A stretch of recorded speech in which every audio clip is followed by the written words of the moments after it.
Hey everybody, Ryan Kroth here, Precision Human Performance in Chicago, Illinois, speaking on behalf of our biokinetics education program.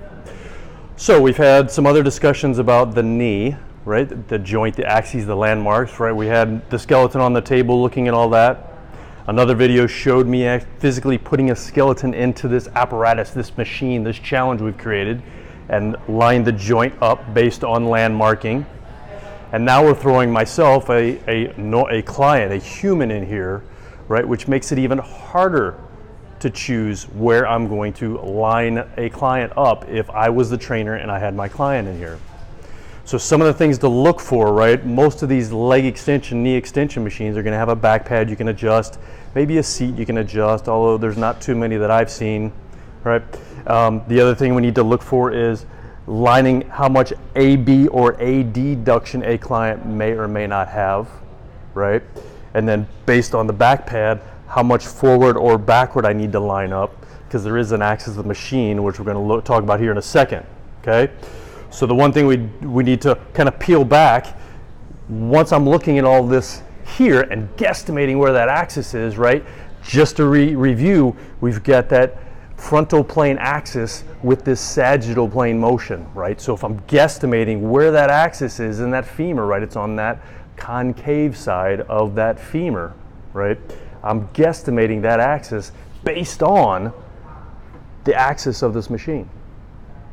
Okay? So I've got some adjustments I can make.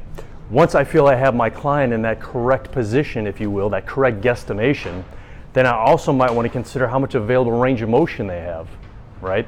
I've actually got the machine stack pinned, right, to allow my client, which is me at the time, to allow my client just to be kind of relaxed when they get in here. And then I'll actually pull the pin. I've got this arm here I can use as a trainer, right? If you didn't have this arm, you could physically, as the trainer, use the pad so that it doesn't crash down into range of motion they may not have, right? So I have them get into position, I put the pin back in the stack, now I'm ready to go. Okay, so now it's up to me, the trainer, to cue what I want to work on, right? Do I want to just have them not move and create some type of isometric situation just to kind of get things warmed up, see if things are firing, right? This range may not be as good or as available or as strong as maybe a range up here, right? Or vice versa. I might play with that in range if I have a client, which I do, that doesn't have full knee extension, right? So I may want to play with that end way up here, right? And just do kind of a end range challenge.